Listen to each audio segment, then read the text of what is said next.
আল্লাহর ব্যাপারে বলেছেন আলহামদুলিল্লাহি রাব্বিল আলামিন।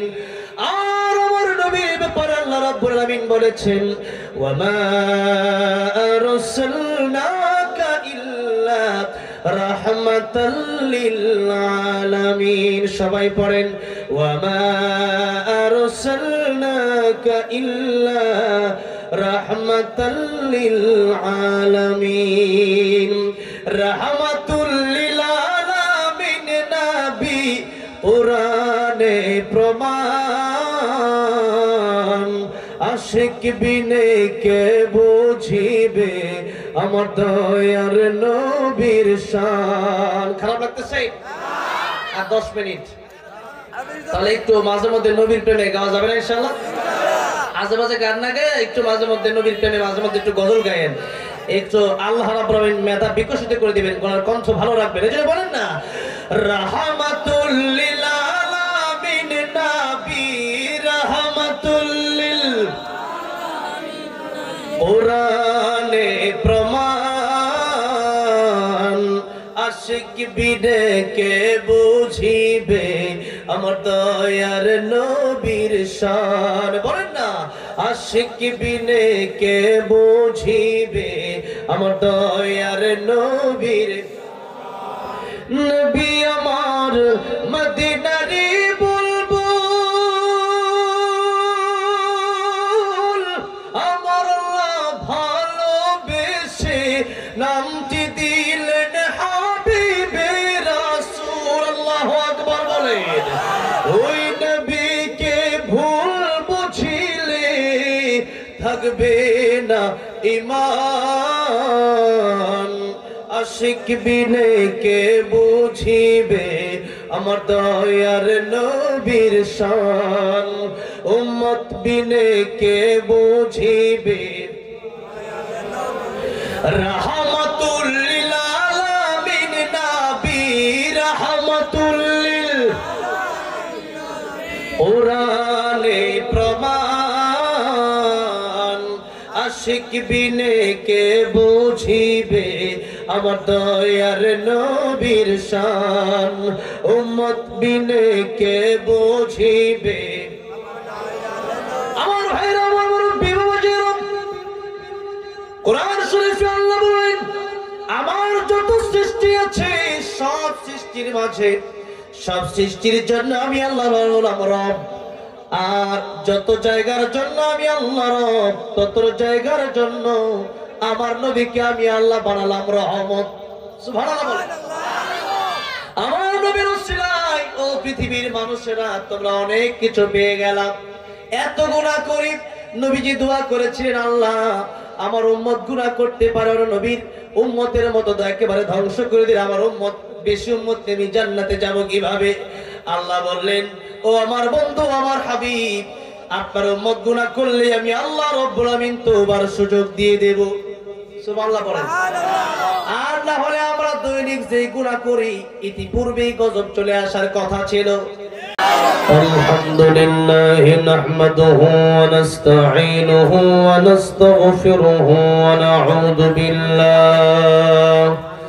ওয়া নাউযু বিল্লাহি মিন শুরুরি আনফুসিনা ওয়া মিন সাইয়্যাতি আ'মালিনা। من يهده الله فلا مضل له ومن يضلله فلا هادي له ونشهد أن لا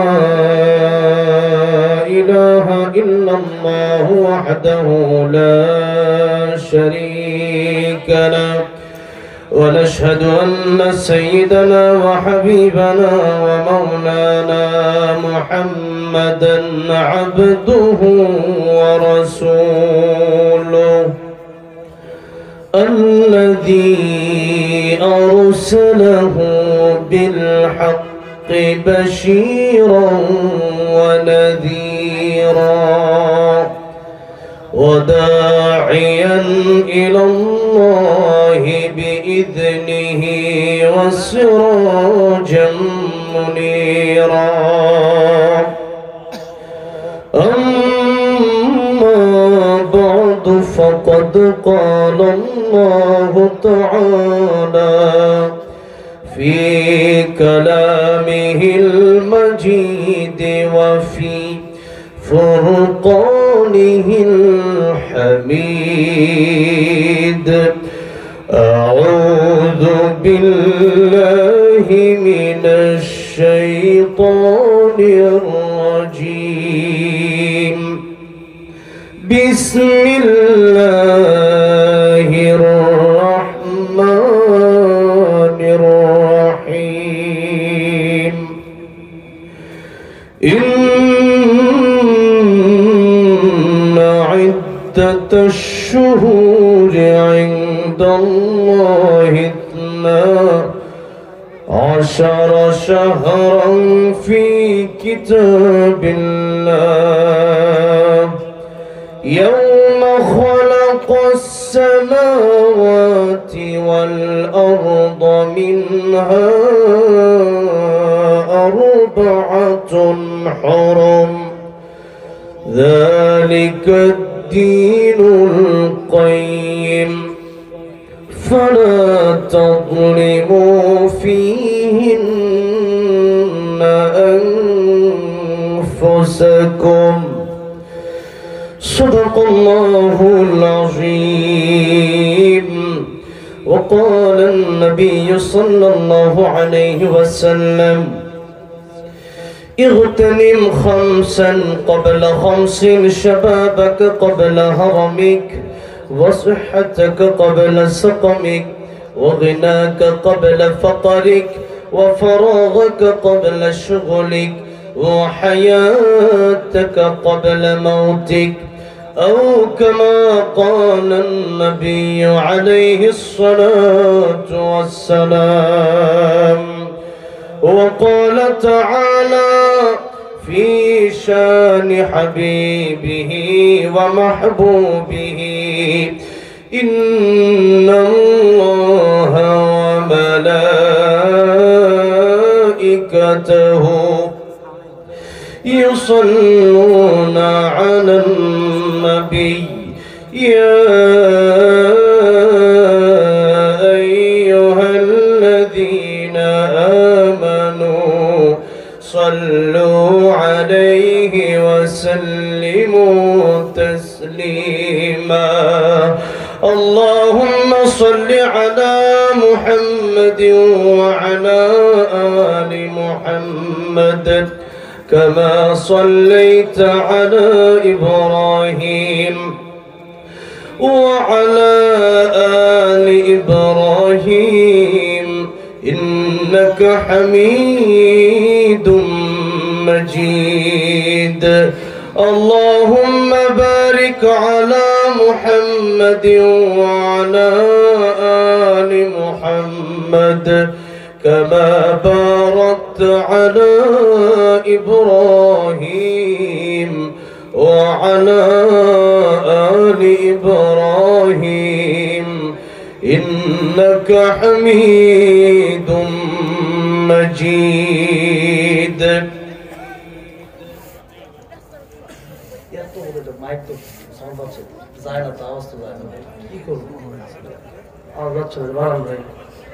কথা হয়েছে বলতেছে আসতে এইভাবে বলবো না শোনা গেলে কি বলবো তো সেল্লাতে বলতে পারবো না হ্যাঁ একটু ভালো হাতে অনেক বড় মেশিন হ্যাঁ এই যে ঠিক হয়ে গেছে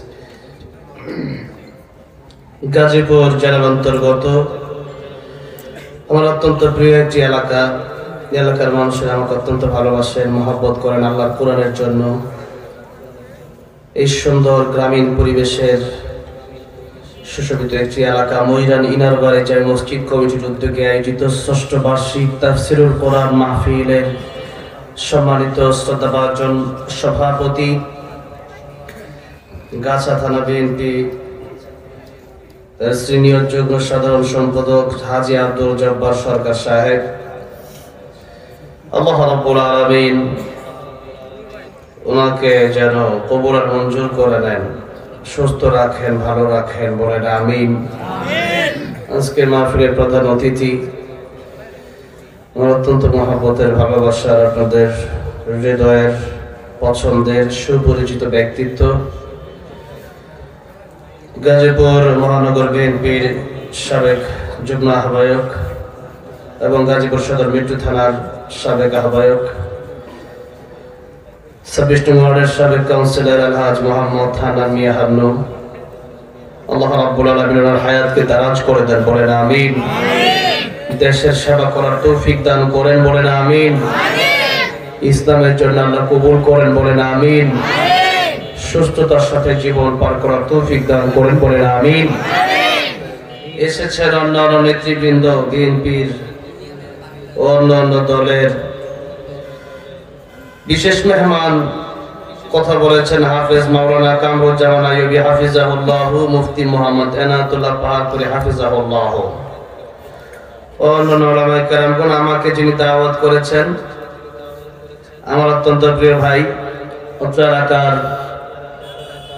একজন গর্বিত সন্তান, বিশিষ্ট ব্যবসায়ী দেলোয়ার ভাই, এবং অনেক কর্মীরা, এলাকার অনেক নেতাবৃন্দ আমার মাদ্রাসায় গিয়েছিলেন।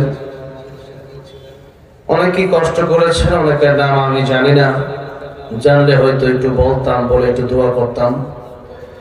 যারা এসেছেন, যারা কষ্ট করেছেন আজকের মাহফিলের প্রধান অতিথি সহ আজকে যারা আসলেন, বসলেন, আল্লাহ রাব্বুল আলামিন এই মাহফিলকে কবুল আর মঞ্জুর করে যেন আগামীতে আমাদের জীবনকে সুন্দর করে দেন। কাল কিয়ামতের ময়দানে এই মাহফিলকে যেন আল্লাহ আমাদের নাজাতের উসিলা বানায় দেন। সকলে জোরে সোরে পড়ি আমিন। লম্বা সময় কথা বলবো না, যেহেতু এলাকার অবস্থা একটু অন্যরকম, ধৈর্য একটু কম, তো যতক্ষণ কথা বলবো আল্লাহ রাব্বুল আলামিন যেন আমাকে ইখলাসের সাথে আপনাদেরকে আমলের নিয়তে শোনার তৌফিক দান করেন, জোরে বলেন আমিন।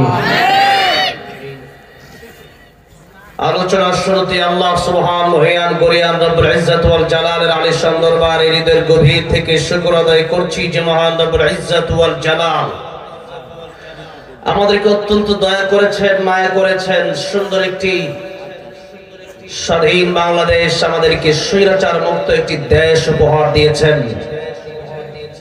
আল্লাহ রাব্বুল আলামিন জালেম মুক্ত একটি সমাজ উপহার দিয়েছেন। আল্লাহ রাব্বুল আলামিন ভালো থাকার মতো তৌফিক দান করেছেন। আল্লাহ রাব্বুল আলামিন নেক হায়াত দান করেছেন। আশরাফুল মাখলুকাত বানিয়েছেন, শ্রেষ্ঠ নবীর শ্রেষ্ঠ উম্মত বানিয়েছেন। আজকের এই পর্যন্ত যাদের যতটুকু হায়াত, আমার 25 বছর আর আপনাদের 30, 40, 50, তা আমার মনে করেন 25-20 বছরের যুবক কি মারা যায় না? তো এই যে দুনিয়াতে আমরা চলছি ফিরছি, মানুষ মারা গেলে মানুষ অবাক হয়, কিন্তু বিষয়টা এরকম না। মানুষ জীবিত থাকে, সেটাকে অবাক হওয়ার মতো বিষয় মনে করা দরকার, যে কিভাবে জীবিত আছি। প্রতিদিন এই যে শ্বাস নিচ্ছি, মানুষ যখন অসুস্থ হয়ে যায়, আইসিইউতে চলে যায়, লক্ষ লক্ষ বিল দেওয়া লাগে। আপনাকে আমাকে আল্লাহ সুস্থ রেখেছেন, প্রতিদিন শ্বাস নিচ্ছে, এই অক্সিজেনের টাকা আল্লাহ রাব্বুল আলামিন বিল চান নাই। পানি পান করছি, আল্লাহ বিল চান নাই। আল্লাহর দেওয়ার চাকা, দুটা পা দিয়ে চলছি, আল্লাহ পায়ের বিল চান নাই। হাত দিয়ে কাজ করতেছি, হাতের বিল চান নাই। কথা বলার ক্ষমতা আল্লাহ দিলেন, এই কথা বলার মতো জবান আল্লাহ দিলেন, কথা প্রতিদিন বলতেছে, আল্লাহ বিল চান নাই। যদি এক এক গ্লাস পানির বিল আল্লাহ নিতেন, এক একটা শ্বাসের বিল আল্লাহ নিতেন, তাহলে কি আল্লাহকে সেই বিল দিয়ে আমরা কোলাতে পারতাম? সুতরাং পূর্বে অনেক মানুষ চলে গেছে, আমাদের যে বয়স কম ছিল। সুতরাং এই হায়াত দিলেন যে আল্লাহ, বলার ক্ষমতা দিলেন যে আল্লাহ, চলার ক্ষমতা দিলেন যে আল্লাহ। সেই আল্লাহর আলিশান দরবারে হৃদয়ের গভীর থেকে, হৃদয়ের আবেগ অনুভূতি উজাড় করে, আল্লাহর প্রেমে মাতোয়ারা হয়ে একযোগে সকলেই পড়ছি আলহামদুলিল্লাহ। আল্লাহ জবান দিয়েছেন, আল্লাহর দেয়া জবান দিয়ে আল্লাহ নাম উচ্চারণ করতে একটু কষ্ট হয় মাঝে মাঝে, নাকি? যে আল্লাহ জবান দিয়েছে, সে আল্লাহ জবান বন্ধ করতে পারে কি পারে না? সেই জন্য আল্লাহর দেওয়া জবান দিয়ে জীবনে অনেক কিছু বলছেন, অনেক গীবত করছেন, অনেক মিথ্যা কথা বলছেন। আজকে এই মাহফিলে আসছেন, আগামীকাল আপনি থাকতেও পারেন, আগামীকাল বেঁচে নাও থাকতে পারেন। সুতরাং আল্লাহর দেওয়া জবান দিয়ে গুনাহ মাফের আশায় চিৎকার মেরে জবান ছেড়ে দিয়ে সকলেই পড়ছি আলহামদুলিল্লাহ। আমরা আল্লাহ পাকের শুকর আদায় করে নিলাম। এবার আমরা আলোচনায় প্রবেশ করতে চাই। মৌসুম ভিত্তিক আলোচনা রাসূল সাল্লাল্লাহু আলাইহি সাল্লাম করতেন। কি ভিত্তিক? মৌসুম ভিত্তিক। মানে যখন যে মাস থাকতো রাসূল সাল্লাল্লাহু আলাইহি সাল্লাম সেই মাসের ফজিলত বর্ণনা করতেন যে এই মাসে কি আমল তোমরা করবা, এই মাসে কি আমল করা দরকার। এই যে মাসে আমরা আছি, এই মাসের নাম কি? জানুয়ারি নাকি আর কি? রজব মাস। রজব মাস এটা আমরা অনেকেই জানি না। আর বাংলা মাসের নাম কি? পৌষ মাস। সমস্যা কি জানেন? আমাদের একটা পরিচয় আছে, আমরা বাঙালি। তবে এই পরিচয়ের আগে আমাদের আরেকটা পরিচয় আছে। বাঙালির আগে আমরা হচ্ছি মুসলিম। আমরা কি? মুসলিম। যারা বলে আমরা মুসলমান এরা জান্নাতি। এরা কোথায় যাবে? যারা বলে এবং কাজে কর্মে তা পরিণত করে। এই জন্য আল্লাহ রাব্বুল আলামিন আমাদেরকে খাঁটি মুসলমান বানায় দেন, বলেন আমিন। বাঙালি যেহেতু আমরা, সেই হিসাবে আমাদের বাংলা জানা দরকার ছিল কি ছিল না? আমাদের দেশে ইংরেজি মাসের নাম জিজ্ঞাসা করেন, জানুয়ারি ফেব্রুয়ারি মার্চ বলে দিবে, কিন্তু বাংলা মাসের নাম জিজ্ঞাসা করে দেশের বাঙালি বাংলা মাসের নাম বলতে পারে না, অথচ বাংলাদেশকে ভালোবাসে। তাহলে এই বাংলা মাসের নাম জানা দরকার আছে না নাই? অনেকে ইংলিশ বলতে বলতে বাংলা কোনটা, চেয়ার টেবিল ফ্যান, এগুলো বাংলায় অনেকে জানে না, নাকি বলেন? জানে না, জিজ্ঞেস করলে পারবে না। বাংলার প্রতিও গুরুত্ব কম। আবার আরেকটা ভাষা হচ্ছে যেই ভাষা জান্নাতের ভাষা, সেই ভাষা কোন ভাষা? রাসূল সাল্লাল্লাহু আলাইহি সাল্লামের ভাষা কোন ভাষা? কোরআনের ভাষা কোন ভাষা? মক্কা মদিনার ভাষা কোন ভাষা? কবরের ভাষা কোন ভাষা? জান্নাতের ভাষা কোন ভাষা? ইন্টারন্যাশনাল ল্যাঙ্গুয়েজ ইংলিশ না, ইন্টারন্যাশনাল ল্যাঙ্গুয়েজ আরবি। কোনটা? ইন্টারন্যাশনাল ল্যাঙ্গুয়েজ যতদিন দুনিয়াতে আছেন ততদিন, দুনিয়া শেষ ইন্টারন্যাশনাল ল্যাঙ্গুয়েজ এটা থাকবে না। ইন্টারন্যাশনাল ল্যাঙ্গুয়েজ হবে আরবি। কি হয়ে যাবে? আরবি হয়ে যাবে। এর জন্য কবরে যাওয়ার জন্য আমাদের প্রস্তুতি নিতে হবে, আরবি আমাদের শিখতে হবে। আরবি শিক্ষার প্রথম শিক্ষাই হচ্ছে আমাদের কোরআন শিখতে হবে। এই মাস নিয়ে আর আরবি নিয়ে আজকের আলোচনা। কি নিয়ে? মাস নিয়ে আর কি নিয়ে? আরবি নিয়ে। আপনাদের কষ্ট হইলে আমারে বলবেন, আমি আজকে গ্যারেজে একটা ঘুমাই পড়বো। অনেকদিন ধরে এই এলাকার মাহফিল করি না, আজকে একটু ঘুমাইতে পারবো। সাধারণত মাহফিল থেকে জয়পুরহাট, খাগড়াছড়ি, নীলফামারী, লালমনিরহাট, কথাটা বলছে চট্টগ্রাম।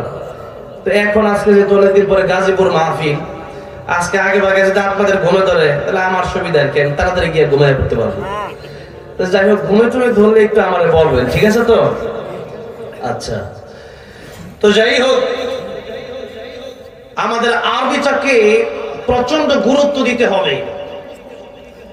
কবরে যাওয়ার সাথে সাথে প্রশ্ন করা হবে। রাসূল সাল্লাল্লাহু আলাইহি ওয়াসাল্লাম বলেছেন, মানুষ 40 কদম যেতে যতক্ষণ সময়, এর মধ্যে দুইজন ফেরেশতা চলে আসবে, এসে জিজ্ঞেস করবে, মান রাব্বুকা ওয়া মা দীনুকা ওয়া মান হাদার রাজুল আল্লাযী বুইসা ফীকুম। রবের পরিচয় দাও, ধর্মের পরিচয় দাও। আর রাসূল সাল্লাল্লাহু আলাইহি ওয়াসাল্লামকে দেখায় জিজ্ঞাসা করা হবে, চিনো কিনা দেখো। তাহলে এই প্রশ্নের উত্তর যদি আপনি দিতে পারেন, ওই প্রশ্নের উত্তর তো আপনাকে আরবি দিয়েই দেওয়া লাগবে। তবে আরবি শিখলেই যে এখানে আপনাকে আরবি তাফসীর শেখার কথা আমি বলছি না। আরবি তাফসীর তো উলামায়ে কেরামরা শিখবে, তবে মিনিমাম কোরআন শরীফ সহি শুদ্ধ করে প্রথমত আপনার শেখার দরকার আছে না নাই? এটাই হচ্ছে আজকের প্রথম মেসেজ। আমরা কোরআন শিখবো। কি শিখবো? কোরআন শিখবো। আমাদের দেশের মানুষ কোরআন শরীফ পারে না। কোরআন শরীফ আপনি পারেন না, নামাজ হয়? বা নামাজ হয়? অথচ রাসূল করিম সাল্লাল্লাহু আলাইহি সাল্লাম বলেন, কিয়ামতের ময়দানে সর্বপ্রথম নামাজের হিসাব হবে। নামাজের হিসাবে যারা পার পেয়ে যাবে, সব জায়গায় তারা পার পেয়ে যাবে। আল্লাহ রাব্বুল আলামিন তাদেরকে জান্নাতের মেহমান বানায় দিবে। আর নামাজের হিসাব দিতে গিয়ে যারা ধরা খেয়ে যাবে, তারা সব জায়গায় ধরা খেয়ে যাবে। সুতরাং তাদেরকে জাহান্নামের পথ ধরতে হবে। এই জন্য নামাজ যদি আপনি পড়েন, সে নামাজ হচ্ছে কিনা তাও আপনার জানা লাগবে। নামাজ যদি আপনি পড়েন, ওযু ছাড়া যেমন নামাজ হয় না, ঠিক তেমনি ভাবে নামাজ ভঙ্গের কারণ 19টি। তার মধ্যে প্রথম কারণ হচ্ছে নামাজে অশুদ্ধ পড়া। নামাজে কি পড়া? অশুদ্ধ পড়া। এখন নামাজ ভঙ্গের কারণ 19টা, প্রথম কারণ অশুদ্ধ পড়া। এটা আপনি আজকে জানলেন। এখন থেকে যদি আপনি কোরআন না শিখেন, কিয়ামতের ময়দানে আল্লাহ যদি জিজ্ঞাসা করে নামাজ পড়েছো? হ্যাঁ নামাজ পড়েছি। নামাজ তো হয় নাই। কেন নামাজ হয় নাই? কারণ কোরআন শরীফ আপনি শুদ্ধ করে শিখতে পারেন নাই। আর কোরআন শরীফ যারা শুদ্ধ করে তিলাওয়াত করে, কোরআন তাদেরকে লানত দেয়। কি দেয়?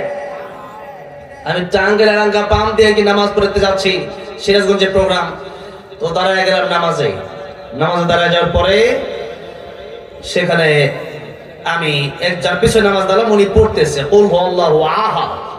হবে কি? আহাদ। বাংলায় কোরআন শরীফ পড়া যাবে না। বাংলায় কোরআন শরীফ পড়া জায়েজ নাই। আপনি হক্কানি আলেমদের কাছে এগুলো জিজ্ঞাসা করে দেখে নেবেন। বাংলায় কোরআন শরীফ পড়লে আপনি আলহামদুলিল্লাহি রাব্বিল আলামিন পড়বেন কেমনে? সেখানে পড়তে হবে আলহামদুলিল্লাহি রাব্বিল আলামিন। অর্থ চেঞ্জ হয়ে যাবে। এই জন্য কোরআন শরীফ উস্তাদের কাছে শিখতে হবে। যারা সহিহ শুদ্ধ তিলাওয়াত পারে তাদের কাছে আপনাকে কোরআন শিখে নিতে হবে। কোরআন যদি আপনি না শিখেন, আল কোরআন হুজ্জাতুল লাকা আও আলাইকা, কোরআন আপনার পক্ষে যাবে অথবা কোরআন আপনার বিপক্ষে যাবে। কোরআন যার পক্ষে যাবে ফারিকুন ফিল জান্নাহ, জান্নাতে চলে যাবে। আর কোরআন যার বিপক্ষে যাবে, সে যাবে কোথায়? আপনারা কোথায় যেতে চান? জান্নাতে যেতে চাই। কোরআনের সাথে থাকবেন তো? কোরআনের সাথে থাকতে হবে। কোরআন শুধু মসজিদ মাদ্রাসায়, হ্যাঁ, সব জায়গায় কোরআনের এই রাজ কায়েম করতে হবে। কোরআনের আইন বাস্তবায়ন করা দরকার আছে না নাই? আছে। গত 16 বছর কি কোরআন আইন দিয়ে দেশ চলছে? হ্যাঁ, চলে নাই। আলহামদুলিল্লাহ। এখন এখানে বিএনপির নেতা কর্মীরা যারা আছেন, আমরা এক হয়ে ওয়াতাসিমু বিহাবলিল্লাহি জামিআন ওয়া লা তাফাররাকু, আমরা এক এবং এক হয়ে আল্লাহর কোরআন কি দেশে প্রতিষ্ঠা করতে চাই। রাজি আছেন না নাই? যারা রাজি আছেন তো হাত দেখতে চাই। লিল্লাহি তাকবীর, লিল্লাহি তাকবীর। হাত নামান, আল্লাহ কবুল করেন। জোরে বলেন আমিন। কোরআনের পক্ষে থাকবেন তো? কোরআনের পক্ষে থাকতে হবে। কোরআনের পক্ষে যদি থাকেন, তাহলে কিয়ামতের ময়দানে কোরআন চলে আসবে আপনার পক্ষে। নবী বলেছেন আল কোরআন হুজ্জাতুল লাকা ওয়া আলাইকা, কোরআন তোমার পক্ষে থাকবে অথবা তোমার বিপক্ষে থাকবে। কোরআন যদি পক্ষে থাকে, আল্লাহ বলেন আমি জান্নাত দিয়ে দেব। সুবহানাল্লাহ বলেন। কোরআন শরীফ এসেছে এই পৃথিবীর মানুষকে জাহান্নাম থেকে জান্নাতে নিয়ে যাওয়ার জন্য। আর কোরআন শরীফ যারা শিখবে, এরাই প্রকৃত মানুষ। এরা কি? প্রকৃত মানুষ। আল্লাহ বলছেন আর রহমানু আল্লামাল কুরআন খালাকাল ইনসান। আর রহমান দয়াময় আল্লাহ। আর রহমান মানে কি? দয়াময় আল্লাহ। আল্লামাল কোরআন, যিনি কোরআন শিখালেন, খালাকাল ইনসান, যিনি মানুষ বানালেন। আচ্ছা, আল্লাহ যে বললেন আগে কোরআন শিক্ষার কথা আগে বললেন, তারপরে বলেন আমি আল্লাহ মানুষ বানালাম। তার মানে এখান থেকে স্পষ্ট আপনাকে বুঝে নিতে হবে, আল্লাহ প্রথমেই বলছেন আর রহমান মানে আমি আল্লাহ তোমাদের উপর দয়া করেছি, আমি দয়াময় আল্লাহ, আমি করুণার আধার। আল্লাহ দয়া মায়া ছাড়া 1 মিনিট আমরা চলতে পারবো? আল্লাহ এত দয়া করেছেন বিদায় কোরআন শরীফের এই সূরা রহমানে আল্লাহ রাব্বুল আলামিন বেশি বেশি কোন আয়াতটা বর্ণনা করেছেন? বলেছেন কোন আয়াত? হ্যাঁ, ফাবিআই আলাই রাব্বিকুমা তুকাদ্দিবান। আল্লাহ বলছেন আমার কোন কোন নিয়ামতকে তোমরা অস্বীকার করবা? আছে অস্বীকার করার কোন নিয়ামত আছে? ওয়া ইন তাউদ্দু নি'মাতাল্লাহি লা তুহসুহা। তোমরা আমার নিয়ামত গণনা করতে করতে করতে করতে জীবন পার হয়ে যাবে, আমার নিয়ামত তোমরা গণনা করতে শেষ করতে পারবে না। আল্লাহু আকবার। তাই আল্লাহ বলছেন লা ইন শাকারতুম লাযীদান্নাকুম لأزيدنكم ولئن كفرتم إن عذابي لشديد আমার নিয়ামতের শুকর আদায় করো আমি আল্লাহ তোমাদের নিয়ামত আরো বাড়িয়ে দেব আর আমার নিয়ামতের শুকর যদি তোমরা আদায় না করো আমার আযাব বড় কঠিন আল্লাহ অন্য আয়াতের ভিতরে বললেন লাহুম কুলুবুল লা ইয়াফকাহুনা বিহা ওয়া লাহুম আ'য়ুনুল লা ইউবসিরুনা বিহা ওয়া লাহুম আযানুল লা ইয়াসমাউনা বিহা أولئك كالأنعام بل هم أضل أولئك هم الغافلون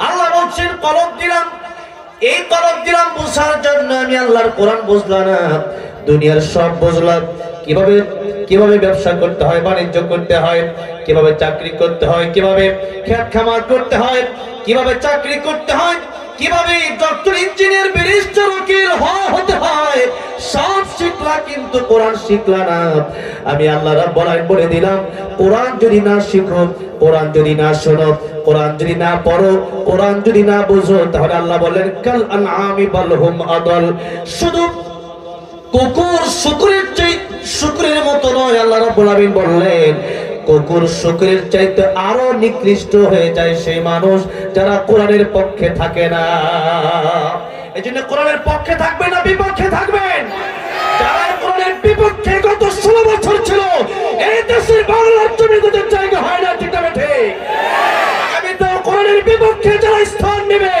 বাংলার জমিনে জায়গা তাদের হবে না এইজন্য যেখানেই থাকেন কোরআনকে সাথে রাখবেন রাজি আছেন না নাই কোরআনকে সাথে রাখবেন কোরআনকে সাথে রেখে যদি আপনি পথ চলতে পারেন আপনার পথ সুন্দর হয়ে যাবে আলেমদের সাথে সম্পর্ক রাখবেন কোন আলিমান ও মুতাআল্লিমান আও মুস্তামিআন ও মুহিব্বান নবী বলেন চারটা পথ খোলা জান্নাতে যাওয়ার জন্য আলেম হও আলেমের ছাত্র হও আলেমের কথা শোনো তাও যদি না পড়ো আলেমকে মুহাব্বত করো লা তাকুনু খামিসুল ফাতাহলিক আলেমকে ঘৃণা করবা খাসিবা দুনিয়া ওয়াল আখিরা দুনিয়াও ধ্বংস হবে আখিরাতও ধ্বংস হবে ঠিক না বেঠে এই জন্য দেশের মাঝে কিছু উই পোকা আছে কি পোকা সম্পর্ক নষ্ট করতে চায় সম্পর্ক নষ্ট করবেন না সম্পর্ক নষ্টের দিকে যাবেন না আমরা ঐক্য চাই আমরা ঐক্য নষ্ট করতে চাই না আমরা কি চাই ঐক্য চাই এই দেশের ভিতরে যদি আমরা ঐক্যবদ্ধ হয়ে থাকতে পারি কারণ বাবার ক্ষমতা আছে দেশ থেকে 1 ইঞ্চি মাটি নেওয়া ইন্ডিয়ার ক্ষমতা আছে ইন্ডিয়া তো এত বড় দেশ কিন্তু এরা গোবর মুদ খায় বড় হয় এরা আবার কি বলবে বুঝেন নাই আমাদের দেশে আমরা শাক সবজি গরুর দুধ খেয়ে বড় হইছি আর অত গরুর পেশাবি খাওয়ায় জন্মের পরে আর গরুর গোবর খাওয়ায় কেক হিসাবে এদের আবার শক্তি আছে নাকি গায়ে এদের এই শক্তি থাকলেও এই কামান বুলেট আর রকেটের শক্তি যেমন আছে আমাদের আছে ঈমানের শক্তি আমাদের আছে আল্লাহু আকবারের শক্তি সুতরাং আল্লাহু আকবারের সামনে পৃথিবীর কোনো বুলেট কামান রকেট স্থান পাবে না আরে ইন্ডিয়া অনেক বড় বড় কথা বলতে সাংবাদিক একটা বের হইছে কয়েকদিন পরে পরে মিন সাংবাদিক ওইটা অনেক কথাই বলে হ্যাঁ পায়ের তলে এখন পেঁয়াজ পোস্ট আছে আলু পোস্ট আছে আমরা খাবো না তোরা বেশ এবার কার কাছে বেশ না খায় মরতাছো দেখো যত দেশ আছে নেপালে গেছিলাম যাওয়ার পরে শুনলাম এদের শত্রু নেপাল পাকিস্তান তাদের শত্রু বাংলাদেশ তাদের শত্রু চীন তাদের শত্রু তাদের আসলে শ্রীলঙ্কা ভুটান সব শত্রু বানায় রাখছে শত্রু ঘিরে রাখছে আবার বড় বড় কথা বলে সবাই মিলে শুধু ওই বোমার রকেট আর কামান লাগবে না শুধু লাঠি নিয়ে বের হলে তারা বঙ্গোপসাগরের মতো তাদের ইন্ডিয়ার যে সাগর আছে সেই সাগরে পালাতে বাধ্য হবে থাকার জায়গা হবে না দিল্লিতেও জায়গা হবে না এজন্য কথা যারা বলে এই সমস্ত দেশ আমাদের বন্ধু তো দেশের বিরুদ্ধেও বলি না এই দেশে যে সমস্ত লম্পট গোলা আছে ওই লম্পট গোলা আমাদের শত্রু ওই যে জায়গা দিয়ে দিছে বাংলাদেশের মানুষ তো চাচ্ছে সে হাসিনাকে চাচ্ছে না এদেরকে পাঠায় দেন এদের তো বিচারের বাকি আছে এদেরকে জায়গা দিছে যত জালেম খুনি স্বৈরাচারকে যারা জায়গা দেয় এরাও জালেম এদের সাথে আমাদের কোনো সম্পর্ক নাই। ইন্ডিয়ার মাটির সাথে আমাদের কোনো দুশ্মনী নাই। ইন্ডিয়াতে তো আমি 8 বার গেলাম হজ করার জন্য। কয়বার? গতবার আমাকে গ্রেফতার করেছে, পুলিশ গ্রেফতার করেছে। কেন? ওয়াজের জন্য গেলাম। আমার পাসপোর্ট ভিসা সবই ঠিক আছে, এরপরে ধরছে আনতাছি। তো এই যে ধরছে, এরপর থেকে এইবার তো আর যেতেই পারি নাই। তো সেখানে অনেক মুসলিমরা আমাদেরকে ভালোবাসে, বাসে কি বাসে না? সেখানে এই যে শুধু তোমাদের লোক আছে বিষয়টা এরকম না। আমরা যদি যুদ্ধের ডাক দেই, তোমাদের ইন্ডিয়াতে আমাদের যে কোটি কোটি মুসলমানরা আছে তারাই যথেষ্ট হয়ে যাবে। ঠিক না ভাই? ঠিক। আল্লাহ বলেছেন, যদি তোমরা ইমানদারের মতো ইমানদার হয়ে যাও, তোমাদের কোনো ভয় নাই, চিন্তা নাই। বদরের 313 জন যদি হয়ে যাও তোমরা, 1000 কোটি বেঈমান কাফের আসলেও আমি আল্লাহ রাব্বুল আলামিন ফেরেশতা পাঠায় তোমাদেরকে সাহায্য করব। আল্লাহু আকবার। এই জন্য তাদের থাকতে পারে রকেট, বিমান, কামান, গুলি, বোম, আর আমাদের আছে ইমানি শক্তি। আমাদের কি শক্তি আছে? ইমানি শক্তির সামনে পৃথিবীর কোন শক্তির পাওয়ার নাই। এই জন্য আল্লাহ রাব্বুল আলামিন আমাদেরকে কোরআনের পক্ষে, দেশের পক্ষে থাকার তৌফিক দান করেন, বলেন আমিন। আল্লাহ রাব্বুল আলামিন বললেন, কোন কোন নিয়ামত তোমরা অস্বীকার করবা? যা নিয়ামত সবই আমি আল্লাহ রাব্বুল আলামিন দিলাম, তবে সর্বপ্রথম নিয়ামতের নাম কোরআন শরীফ। কি? জোরে বলেন কি? তাই আল্লাহ বলছেন, আল্লামাল কুরআন খালাকাল ইনসান। সুতরাং আমার সমস্ত নিয়ামতের ভিতরে আল্লাহ এই সূরা রহমানের ভিতরে শুধু নিয়ামত আর নিয়ামত, নিয়ামত আর নিয়ামত বর্ণনা করেছেন। তার ভিতরে প্রথমেই বললেন আল্লামাল কুরআন, যত নিয়ামত তোমাদেরকে দিলাম সবচেয়ে বড় নিয়ামতের নাম কোরআন শরীফ। জুড়ে বলেন, সবচেয়ে বড় নিয়ামতের নাম কি? কোরআন শরীফ শিখবেন তো ইনশাআল্লাহ। কোরআন শরীফ নবীজি বলেছেন, আলিফ লাম মিম, আলিফুন হারফুন, লামুন হারফুন, মিমুন হারফুন। আলিফ পড়লে কমপক্ষে 10টা নেকি। সুবহানাল্লাহ। অনেকেই কথা বলে যে না বুঝে পড়লে কোরআন শরীফ সব হবে না। কারো যদি অ্যালার্জি থাকে, বেগুন যদি খায়, চুলকানি হবে না? হবে। এরপরে বিলাই সিমটি চিনেন তো? আরেকটা কি পাতা জানেন সুবাইদুল্লাহ? সূত্রা পাতা। সূত্রা পাতা লাগায় দিছে, লাগাতে রাখলে খাদ যায়, চুলকায় না? আপনি কোন আমি বুঝি দেয়, আরে এটা বুঝে দিলেও চুলকাবে, না বুঝে দিলেও চুলকাবে। বিষ খায় ফেলছেন, এখন কোন বুঝি নাই, এখন না বুঝতে হবে, বুঝতে হবে, জানতে হবে। আপনি না বুঝে একটা সৃষ্টি, এই যে বিলাই সিমটি অথবা সূত্রা পাতার কথা বললাম, এটা হলো আল্লাহর সৃষ্টি। আর কোরআন এটা কোনো সৃষ্টি নয়, এটা আল্লাহর অংশ, এটা আল্লাহর, এটা গায়রে মাখলুক, আল্লাহর কালাম। এটা কি আল্লাহর কালাম, আল্লাহর কথা। সেই আল্লাহর কালাম যদি একটা সৃষ্টির এত পাওয়ার থাকে, বুঝে লাগালে ওইটার অ্যাকশন হয়, না বুঝে লাগালেও অ্যাকশন হয়, তাহলে আল্লাহর কোরআন যেটা মাখলুক নয় বরং আল্লাহর কালাম, আল্লাহর অংশ, সেই কোরআন শরীফ যদি আপনি বুঝে আপনি তেলাওয়াত করেন, না বুঝে তেলাওয়াত করেন, সওয়াব আছে না নাই? রাসূল সাল্লাল্লাহু আলাইহি ওয়াসাল্লাম বলেছেন সওয়াব আছে। এখন যারা বলে সওয়াব না, তারা মূর্খ, বুঝে না। যেমন আলিফ লাম মিম আপনি বললে সওয়াব আছে, পৃথিবীর কোন মুফাসসির এই আলিফ লাম মিমের অর্থ জানে? জানে না। আপনারা কোরআন শরীফের তাফসীর শুনবেন। আমি আমার ওয়াজে আমি আল্লামা দিলরুল হোসেন সাইদি রাহমাতুল্লাহ আলাইহি ফলো করি। কাকে? দিলরুল হোসেন সাইদি। তিনি কোরআনের কথা বলতেন, এক একটা ওয়াজ মাহফিলে 100-150 কমপক্ষে কোরআনের আয়াত বলতেন। আমিও এক একটা মাহফিলে 100-150 কোরআনের আয়াত বলার চেষ্টা করি। আমাদের দেশে অনেকে ওয়াজ শুরু করে কেমনে, সূরা ইখলাস নাযিল হয়েছে নবীর উপরে, নবীর নাতি হাসান হোসেনের এবার কারবালার ঘটনা চলো 12টা পর্যন্ত। তাফসীর শুনতে অভ্যস্ত হন। কোরআন আছে যেখানে, রহমত আছে সেখানে। এই জন্য আমি আমার আলোচনা আপনারা শুনবেন, দেখবেন কত শত কোরআন আয়াত আমি বলি। কোরআন আয়াতের বাইরে যেন কোনো আলোচনা না হয়। এমন এমন বাজে কিচ্ছা বলে যেগুলা কিচ্ছা দুনিয়াতে কোনো ভিত্তি নাই। এই সমস্ত ওয়াজ থেকে আল্লাহ হেফাজত করবেন, আমিন।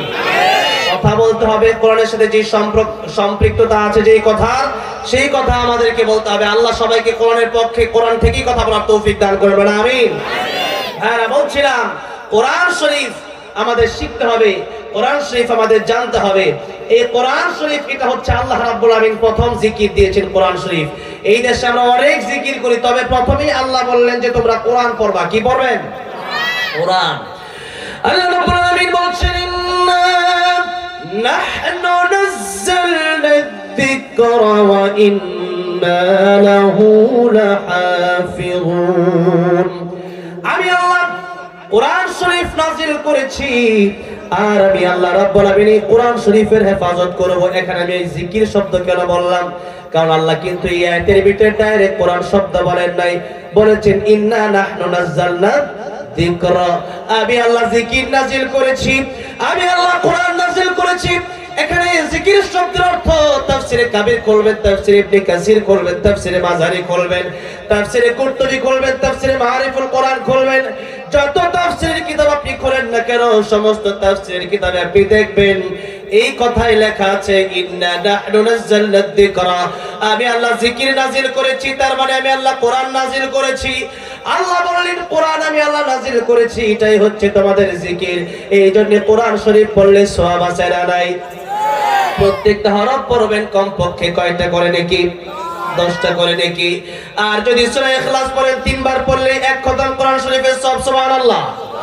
নবী বলেছেন সূরা তাকাসুর পড়ে তোমরা ঘুমাও, 1000 আয়াত তেলাওয়াত করলে যে সওয়াব হয় আল্লাহ রাব্বুল আলামিন সেই সওয়াব তোমাদের আমলনামায় দিয়ে দিবেন। এরপরে রাসূল সাল্লাল্লাহু আলাইহি ওয়াসাল্লাম দৈনিক তেলাওয়াত করতেন সূরাতুল মুলক। কোন সূরা? আপনারা সবাই পড়েন? সবাই পড়ে না, আলহামদুলিল্লাহ। এখানে যারা স্টেজে যারা তারা প্রায় মানুষই পড়ে, তা আপনারা কেন পড়েন না? সূরা মুলক পড়বেন। নবী বলেছেন সূরা মুলক যারা এশারে পড়ে তেলাওয়াত করবে, ঘুমের আগে তেলাওয়াত করবে, তাদের কবরে আযাব হবে না। সুবহানাল্লাহ। এগুলো ওয়াজ না, ঘটনা একটা করে শেষ করে দিই নাকি? হ্যাঁ, ওয়াজ শুনতে হবে, সেরকম কোরআন তাফসীর শুনতে হবে। ঘটনা একটা করে 3 ঘন্টা আমি কাটাতে পারি, এগুলো আমিও করতাম আগে। যখন আল্লামা সাঈদীকে ফলো করেছি তখন থেকে এগুলো বাদ দিয়ে দিয়েছি। এই জন্য তাফসীর শুনবেন, কোরআনের ফজিলত শুনবেন বেশি বেশি, এগুলো হচ্ছে আসল ওয়াজ। আমল করবেন তো? এরপরে নবী বলেছেন কিয়ামতের ময়দানে সূরা মুলক যারা প্রতি রাতে তিলাওয়াত করবে এদের জন্য তর্ক করবে আল্লাহর কাছে, আল্লাহকে বলবে আল্লাহ এই লোকটাকে তুমি জান্নাতে দিয়ে দাও। আল্লাহ বলবেন এই লোকটা তো জাহান্নামী। কোরআন বলবে আল্লাহ রাব্বুল আলামিন আমি এই কোরআনকে সে প্রতিদিন রাতে ঘুমের আগে স্মরণ করেছে, আজকের কিয়ামতের ময়দানে তারে জান্নাতে না দিলে আমি কোরআন খুশি হব না। আল্লাহ বলেন কোরআন রে তুই আমার কালাম, তোরে খুশি করতে গিয়া জাহান্নামের লিস্টের বান্দাটাকেও আমি আল্লাহ রাব্বুল আলামিন জান্নাতের মেহমান বানিয়ে দিলাম। আল্লাহ চাই বলছেন ইন্না নাহনু নাযালনা যিকরা ওয়া ইন্না লাহু লাহাফিজুন। এই কোরআন আমি আল্লাহ নাযিল করেছি, হেফাজত করবেন কে? বকুল কুমার বিশ্বাস বলেছে, একটা গান বলেছে, বলবো? একটা হিন্দু হয়ে কোরআন নিয়ে এত সুন্দর গান লিখেছেন, শুনবেন? যদি আগুনে লেগে ধ্বংস হয়ে যায়, ধ্বংস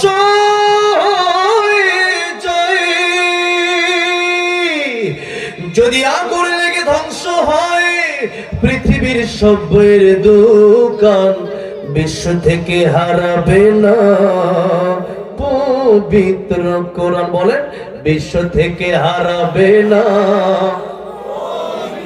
মাশাআল্লাহ।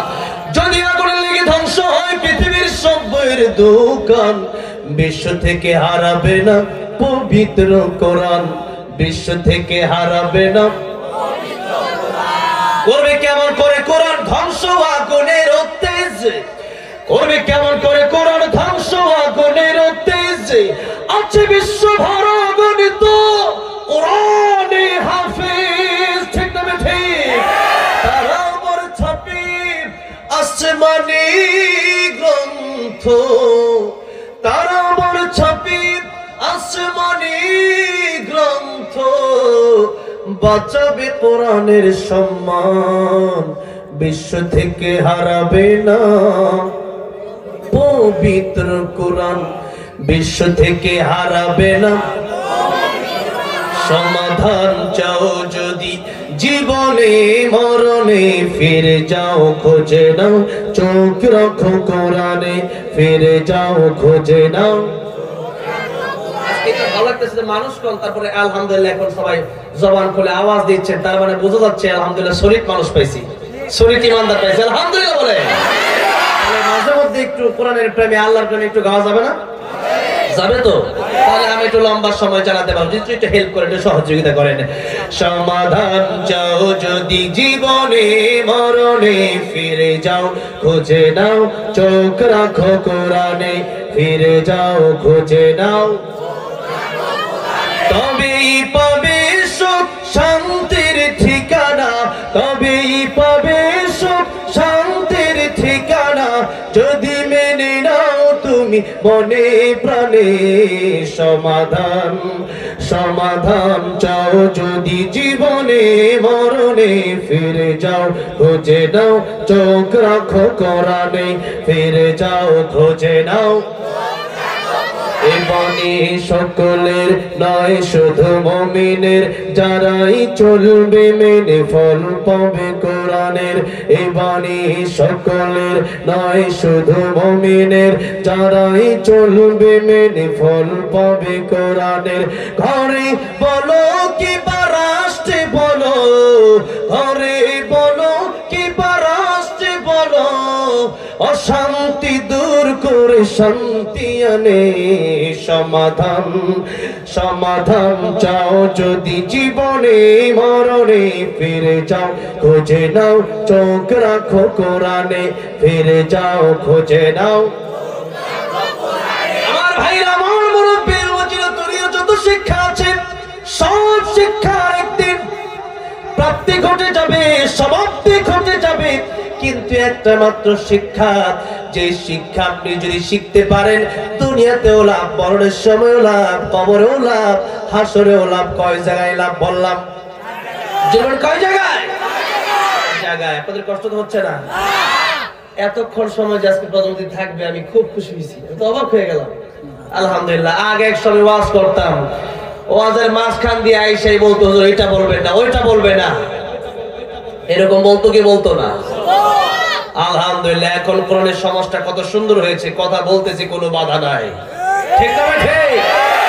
এরকম সমাজ আমরা চাই, যে সমাজটা আমরা মিলেমিশে একসাথে কোরআনের কথা বলবো, কোনো বাধা হবে না।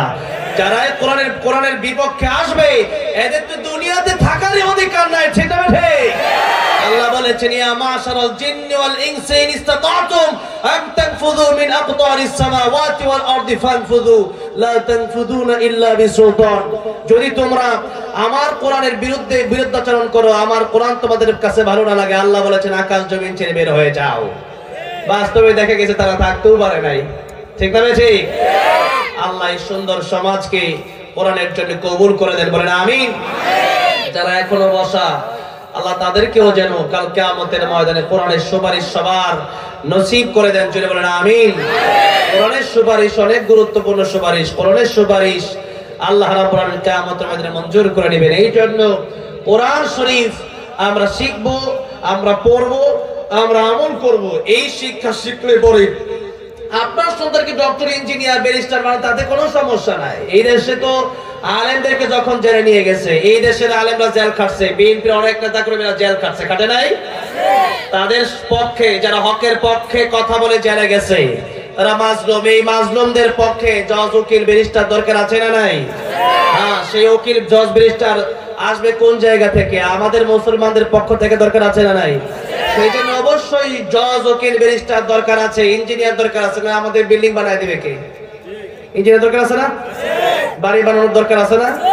আছে তো। এরপরে ডাক্তারের দরকার আছে। আমাদের চিকিৎসা, আমরা যখন যাই ঢাকার বিভিন্ন এফডিসিনা এবং পপুলার বিভিন্ন হসপিটাল যখন যাই, তখন ডাক্তার বলছে আপনার ভিজিটই লাগবে না। নামাজের সময় হয়ে গেছে, ডাক্তার বলছে সব রোগীর এখন বন্ধ, সিরিয়াল বন্ধ করে দাও। এমন ডাক্তার আছে না নাই? আছে। আপনি যদি মানতে চান আপনি মানতে পারবেন, আর যদি মানতে না চান তাহলে আপনারে মানাবে কে? এই জন্য নিজের ইচ্ছা শক্তি আগে লাগবে। কি লাগবে? নিজের ইচ্ছা লাগবে। মানজাদা ওয়াজাদা, যে চেষ্টা করে সে পায়। এই জন্য আমাদের ইচ্ছা যেন থাকে। আল্লাহ রাব্বুল আলামিন আমাদের ইসলামের জন্য, কোরআনের জন্য ইচ্ছা শক্তি বাড়ায় দেন, জোরে বলেন আমিন। দুনিয়াতে আপনার ডক্টর, ইঞ্জিনিয়ার, ব্যারিস্টার, উকিল যদি আপনি বানান কোনো সমস্যা নাই, তবে আপনি মুসলিম, সেই জন্য আপনার সন্তানকে সর্বপ্রথম মক্তবে পাঠাতে হবে। কোথায় পাঠাতে হবে? মক্তবে পাঠায়া দেন। আর যারা এখন কোরআন শিখতে পারেন নাই, বয়স্ক শিক্ষা চালু করেন। কোন শিক্ষা? বয়স্ক শিক্ষা। এই যে মসজিদ কুয়েত সংস্থা থেকে করে দিয়েছে, এই মসজিদ মাদ্রাসার, এই মাদ্রাসাতে আপনারা দান করবেন বেশি বেশি। মসজিদ আর মাদ্রাসাতে এই জনগণের কাজ বেশি বেশি করে দেবেন। নবী বলেছেন মৃত্যুর পরে সব আমল বন্ধ হয়ে যাবে, 3টা আমল বাকি থাকবে। কয়টা আমল? 3টা। 1 নাম্বার সদকায়ে জারিয়া, 1 নাম্বার কি? 2 নাম্বার তোমার উত্তম কথা, যেই কথার কারণে মানুষ ভালো হয়ে গেছে। 3 নাম্বার সেই কাজ, তুমি যদি একটা সন্তানকে, যদি একটা নেককার সন্তান যদি দুনিয়াতে রেখে আসতে পারো। এই জন্য কুয়েত, কাতার, দুবাই আমরা গিয়ে দেখে এসেছি। অনেক মানুষই আমাকে বলেছে যে মসজিদ মাদ্রাসা লাগলে আপনারা আমাদেরকে বলবেন। মিডল ইস্টে আমি এভেলেবলি যাই, তো সেখানে আমাকে বলে তারা যে মসজিদ মাদ্রাসা লাগলে আমাদেরকে বলবেন। তো এই যে মসজিদ মাদ্রাসার প্রতি তাদের অনেক একটা গুরুত্ব। কেন? যে এই মসজিদে যে আপনি 10,000 টাকা দিতে পারেন, তাহলে আপনি আজকে কালকে মরে যেতে পারেন। পারেন কি পারেন না? জোরে বলেন। আজকে আমার আপনার মনে হতে পারে কি পারে না? মৃত্যুর পরে এই মসজিদে যারা নামাজ পড়বে, নামাজীদের সবগুলো আল্লাহ রাব্বুল আলামিন আমার কবরে, আপনার কবরে পৌঁছায় দিবেন এই মসজিদে দান করার কারণে। সুবহানাল্লাহ। এই জন্য মসজিদে থাকতে রাজি আছেন না নাই? নবী বলেছেন এই মসজিদের সাথে যারা দিল লাগায় রাখবে, সব সময় থাকবে। এই মসজিদের কমিটিতে যারা আছেন, আমি আগেই বলে এসেছি, আমার দেলোয়ার ভাইকে বলেছি মসজিদে বসে, যে আপনারা ভাগ্যবান। মসজিদের সাথে থাকলে পরে নবী বলেছেন কাল কিয়ামতের ময়দানে যেদিন মাথার অর্ধ হাত উপরে থাকবে সূর্য, যেদিন পায়ের নিচে থাকবে তামার জমিন, সেই দিন আল্লাহ রাব্বুল আলামিন আরশে আযীমের নিচে তাদেরকে ছায়া দিয়ে দিবেন। সুবহানাল্লাহ। এই জন্য মসজিদ মাদ্রাসায় দান করবেন, যার যতটুকু সামর্থ্য আছে ততটুকু দান করবেন। আপনার নাই? নবী বেলাল রাদিয়াল্লাহু আনহুকে বলছেন, বেলাল আনফিক ইয়া বেলাল, বেলাল তুমি আল্লাহর রাস্তায় খরচ করো, কারণ আল্লাহর ভান্ডারে কোনো কম নাই। तमाम পৃথিবীর মানুষকে যদি আল্লাহ রাব্বুল আলামিন একটা দুনিয়া দেয়, আল্লাহর কি শেষ হয়ে যাবে? যে বলেন শেষ হবে? এই জন্য এই মসজিদ মাদ্রাসার পক্ষে আপনারা থাকবেন, সদকায়ে জারিয়া আপনারা করবেন। ভাইরা বাবাজিরা, বলেছিলাম কোরআন যদি আপনি শিখতে পারেন, এই মসজিদগুলোতে আপনারা একটা বয়স্ক শিক্ষা চালু করবেন। কি শিক্ষা? বয়স্ক শিক্ষা। যারা কোরআন এখনো শিখতে পারে নাই, আমি প্রথমেই বলেছিলাম যে আজকে আমার ওয়াজের সাবজেক্ট হচ্ছে, প্রথম সব সাবজেক্ট হচ্ছে আরবি কোরআন শরীফ, এরপরে সাবজেক্ট হচ্ছে আমাদের 12 মাসের সাবজেক্ট। তো দেখি কতটুকু যাওয়া যায়। আমি আর 15-20 মিনিট কথা বলবো, লম্বা সময় করব না। ভাইরা বাবাজিরা, তাহলে এই মসজিদে বয়স্ক শিক্ষা যদি আপনি চালু করেন, হয়তো পরকালে আপনি বেঁচে যাবেন। আর যদি আপনি বয়স্ক শিক্ষা না চালু করেন, এখনো যদি কোরআন আজকের পর থেকে আপনি না শিখেন, আমি আপনার বিরুদ্ধে মামলা দেব। আমি বলি নাই আপনাদেরকে? বলেছি। এরপর আপনি মানলেন না কেন? আপনি দোষী। আল্লাহ বলছেন সূরা মুলক, সাআলাহুম খুজানাতুহা আলাম ইয়াতিকুম নাযীর ক্বালু বালা ক্বাদ জাআনা নাযীর ফাকাযযাবনা ওয়া কুলনা ما نزل الله من شيء إن أنتم إلا في ضلال كبير وقالوا لو كنا نسمع أو نعقل ما كنا في أصحاب السعير। কিয়ামতের ময়দানে এই পৃথিবীর মানুষকে যখন জাহান্নামে দেওয়া হবে, তখন তাদেরকে জিজ্ঞাসা করা হবে, তোমাদের কি কোরআন শিখার কথা বলা হয় নাই? আলাম ইয়াতিকুম নাযীর, তোমাদের কাছে কি ভীতি প্রদর্শনকারী যায় নাই? তাফসীর মাহফিল হয় নাই, ওয়াজ মাহফিল হয় নাই, নবীরা যায় নাই, নবীর ওয়ারিস উলামায়ে কেরাম যায় নাই, কথা বলে নাই। তখন তারা বলবে ক্বালু বালা ক্বাদ জাআনা নাযীর। তারা বলবে হ্যাঁ, অবশ্যই ওয়াজ মাহফিল হয়েছিল, তাফসীর মাহফিল হয়েছিল, ঠিক, কিন্তু আমরা সেদিন ডান কানে এই কথাগুলো শুনেছিলাম, বাম কান দিয়ে কথাগুলো উড়াই দিয়েছিলাম। সেদিন ভেবেছিলাম যে হুজুর আর কি বলে, এই কথা কি কোনো গোনার টাইম আছে নাকি?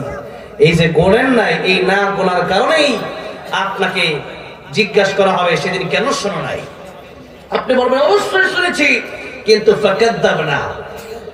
আল্লাহ তখন আল্লাহ বলছেন, তখন এই মানুষগুলো বলবে আল্লাহ সেদিন অস্বীকার করেছিলাম।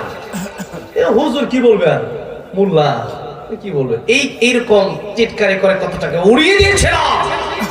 তখন তারা বলবে ওয়াকালু লাউ কুন্না নাসমাউ আও নাআকিলু মা কুন্না ফি আসহাবিস সাঈর।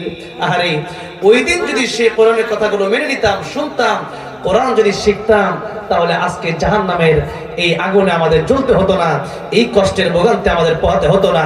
এই কথা সেদিন মানুষ আফসোস করে করে বলবে, কিন্তু সেদিন আফসোস করলে আর কোনো লাভ হবে না। এই জন্য নবীজি বলেছেন,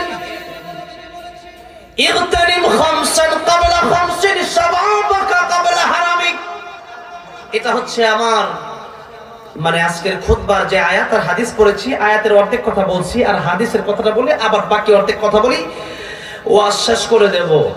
আমি জানি এখন মানুষ বিরক্ত হয় আগের মতো। ময়মনসিংহ যখন ফার্স্ট টাইম ওয়াজ করি, আমি স্টেজে উঠেছি 2010 সালে সর্বপ্রথম, কত সালে? তখন জাতীয় পুরস্কার পেয়েছিলাম ইসলামিক ফাউন্ডেশন থেকে এবং বিভিন্ন টেলিভিশন থেকে আমাকে পুরস্কৃত করা হয়েছিল। সেই জাতীয় পুরস্কার পাওয়ার পর থেকে মোটামুটি স্টেজে তেলাওয়াত করি। এরপরে ওয়াজের বয়স মোটামুটি 6-7 বছর। তাফসীর যখন করি তখনই কোরআন তেলাওয়াত করি, এই তাফসীর করি, এই ওয়াজ মাহফিলে এসেছি। তো এই যে আমাদের এই সময়টা, এক সময় যখন ময়মনসিংহে ফার্স্ট টাইম আলোচনা করতে গেলাম ভালুকা ত্রিশার ওইদিকে, তখন আমাকে বলল, হুজুর গফরগাঁও একটা মাহফিলে গেলাম। তখন আমাকে মানে আগে মানে শিশু বক্তা যেটা বলে এটার পক্ষে আমি না, এটা সম্পূর্ণ বিপক্ষে। শিশু বক্তা ওয়াজ করবে কেন? শিশু বক্তা কোনো ওয়াজ করবে না, যারা আলেম হবে তারাই ওয়াজ করবে। এদেশে শিশু বক্তা আছে, শিশু বক্তা কোনো শিশু বক্তা নাই। তারপর ওই সময় মানুষ একটু বয়স কম, দাঁড়িয়ে উঠে না, এখন 25 বছর, তাও অল্প কিছু উঠছে আর কি। আর আমার আমার সমবয়সী এদের দাড়ি বাড়ি উঠে আর 3-4 বছর উঠছে, আমার উঠে নাই আর কি। তো যাই হোক, তো ওই সময় থেকে আমাকে নিয়ে গেছে, বলছে হুজুর ঘুমায় পড়ে। বললাম কি বলেন কি, 9টা বাজে ঘুমাবো মানে? ওয়াজ দিবেন কয়টায়? বললো আরাম করে ঘুমান, আপনি প্রধান বক্তা, সবার শেষে পারবেন। সবার শেষে কয়টায়? তো 7টায় তবরক দেওয়া হবে, তখনই আপনার বয়ান হবে। কিন্তু সেই সময় আর এখন নাই। এখন মানুষ কাজে কর্মে টাইমের, এই টাইম ম্যানেজমেন্টটা আমাদের একটা গুরুত্ব দিতে হবে। টাইমের ব্যাপারে আমরা গতকালকে সিরাজগঞ্জের প্রোগ্রাম ছিল, সেখানে গিয়ে শাহজাদপুর, সেখানে বলে এসেছি যে এই টাইমে আপনারা গুরুত্ব দিবেন। বলে ভাই 1 মিনিট লাগবে, লাগে 10 মিনিট, এরকম বলে যে আপনার 10 মিনিট লাগলে আপনি বলতেন যে আমার 20 মিনিট লাগতে পারে, একটু বাড়াইয়া বলেন, আগে গেলে সে খুশি হবে। তো আল্লাহ রাব্বুল আলামিন এই সময়ের গুরুত্ব দিয়ে সময় নিয়ে একটা সূরা নাযিল করেছেন। কোন সূরা? সূরাতুল আসর। কোন সূরা? সূরাতুল আসর। সময়ের কসম আল্লাহ খেয়েছেন, অথচ আমরা সময়কে গুরুত্ব দিই না। আমরা এটা কালকেও বলেছি, এই জন্য যে গতকাল মাহফিলে যখন ওঠানোর কথা ছিল, কালকেও মাহফিল উঠলো 12টায়। তো শেষ পর্যন্ত অল্প সময় কথা বলে আমি চলে আসলাম। তো রাসূল সাল্লাল্লাহু আলাইহি ওয়াসাল্লাম নিয়ম ছিল দিনের বেলা দাওয়াত দিতেন, আর এশার প্রতি পরে দ্রুত সময় ঘুমিয়ে পড়তেন। কি করতেন? ঘুমিয়ে পড়তেন। আর ফজরের অনেক আগে রাসূল সাল্লাল্লাহু আলাইহি ওয়াসাল্লাম উঠে যেতেন, এরপর তাহাজ্জুদ পড়তেন। কুমিল লাইলা ইল্লা কালিলা। তো এই জন্য রাতের বেলায় আমরা আগে ঘুমায় যাব। আগে কি করব? যত আগে ঘুমানো যায় আগে আমরা ঘুমায় পড়বো। আর ফজরের আগে, এখন ঘুমায় 3টার সময়, উঠে 12টার সময়। আল্লাহ নবী দোয়া করেছেন, আয় আল্লাহ আমার উম্মতের জন্য আপনি সকালবেলা বরকত দান করেন। আর ফজরের পরে হাঁটতে বের হবেন, দেখবেন কি সুন্দর বাতাস। সারা দিনে আপনি ওই বাতাস টাকা দিয়ে কিনে পাবেন না, পাবেন। এই জন্য সকালবেলা হাঁটবেন, ফজরের নামাজ পড়ে ঘুরবেন, দেখবেন এটা আবহাওয়া অন্যরকম, বাতাসই অন্যরকম, আল্লাহর রহমত তখন নাজিল হতে থাকে। ফজরের সময়টা, এই নামাজ সবচেয়ে কঠিন নামাজ, ফজরের নামাজ। কোন নামাজ? ফজরের নামাজ। অনেকেই বলে যে ফজর নামাজ না পড়ে যদি যোহরের সময় এই সুন্নত 2 রাকাত আর ফরজ নামাজ 2 রাকাত না পড়ে যদি যোহরের সময় 20 রাকাত পড়তাম তাও সমস্যা ছিল না। না, এটাই তো পরীক্ষার হল। এটা কিসের হল? আসিবান নাস আইয়ুতরাকু আইয়াকুলু আমান্না ওয়া হুম লা ইফতানুন। আল্লাহ বললেন, মানুষ কি মনে করে যে তারা ঈমান এনেছে, বলবে তাদেরকে ছেড়ে দেওয়া হবে, তাদেরকে কোনো পরীক্ষা নেওয়া হবে না? অবশ্যই তাদেরকে পরীক্ষা করা হবে। এই পরীক্ষা যখন আসবে, জেল হতে পারে, জুলুম হতে পারে, হামলা আসতে পারে, মামলা হতে পারে। এরপরেও মানুষ যারা ঈমানের পরীক্ষা দিতে চায় এরা পিছপা হবে না। আর যারা মনে করে না মসজিদে বসে শুধু ইলাল্লাহ জিকির করব আর চলে যাবে, এত সহজ না। যুদ্ধ করা লাগবে। ইসলামের বিপক্ষে যদি কেউ কথা বলে সেখানে যুদ্ধ করা লাগবে। আমার নবীর হাতে তরবারি ছিল, রাসূল সাল্লাল্লাহু আলাইহি ওয়াসাল্লাম 27টা যুদ্ধে অংশগ্রহণ করেছেন কি করেন নাই? করেছেন। এই জন্য আমরা ইসলাম যদি মানি আমরা পরিপূর্ণ মানব, অর্ধেক না পরিপূর্ণ। ইয়া আইয়ুহাল্লাযীনা আমানু উদখুলু ফিস সিলমি কাফা ওয়ালা তাত্তাবিউ খুতুওয়াতিশ শাইতান ইন্নাহু লাকুম আদুউম মুবিন। এই জন্য যখন যে পরীক্ষা আসে সেই পরীক্ষা আমাদের পাস করার জন্য প্রস্তুতি নেওয়া লাগবে। আপনি যদি মনে করেন শুধু জিকির করে জান্নাতে চলে যাবে, এত সহজ নয়। আইনুদ্দিন আল আজাদ রাহমাতুল্লাহ আলাইহি চেনেন? হ্যাঁ, এদেশের বিপ্লবী একজন ইসলামী সঙ্গীত শিল্পী ছিলেন। ওনার মতো ইসলামী সঙ্গীত শিল্পী আর আসবে না। উনি একটি সঙ্গীতে বলেছিলেন, বলবো? তিনি বলেছিলেন, মসজিদের কোণে বসে জিকির যত করই কষে, মসজিদের কোণে বসে জিকির যত করই কষে, এভাবে যায় না পাওয়া আল্লাহকে, এভাবে যায় না পাওয়া আল্লাহকে। কি হবে বেঁচে থেকে, কি হবে বেঁচে থেকে, অযথা বিদ্যা শিখে যদি না গড়তে পারি শোষণবিহীন সমাজটাকে। কি হবে বেঁচে থেকে, কি হবে ছাত্র সেজে চুমু খেয়ে সনদ খানো, যদি হয় বিদ্যালয়টা পতিতাদের আড্ডাখানা। এর চেয়ে মরাই ভালো, দেশ ছেড়ে যাওয়াই ভালো, এর চেয়ে মরাই ভালো, দেশ ছেড়ে যাওয়াই ভালো। কি হবে ধোঁকা দিয়ে বিবেকটাকে, কি হবে বেঁচে থেকে, কি হবে বেঁচে থেকে। কি হবে আলেম হয়ে ইমাম সেজে সমাজেতে, পারো যদি সত্য কথা উচ্চ স্বরে না বলিতে। চাকরির ভয় করো যদি ছেড়ে দাও ওই না গদি, চাকরির ভয় করো যদি ছেড়ে দাও ওই না গদি। কি হবে ধোঁকা দিয়ে আল্লাহকে, কি হবে বেঁচে থেকে, অযথা বিদ্যা শিখে যদি না গড়তে পারি শোষণবিহীন সমাজটাকে। কি হবে বেঁচে থেকে, কি হবে বেঁচে থেকে। ঠিক না ঠিক? এই জন্য নবীজি যেহেতু 27টা যুদ্ধে অংশগ্রহণ করেছেন, এই জন্য ইসলামের বিরুদ্ধে, দেশের বিরুদ্ধে যখনই কেউ লিখবে, যখনই কেউ বলবে, তখন তাদের বিরুদ্ধে আমাদের কলম ধরার দরকার আছে না নাই?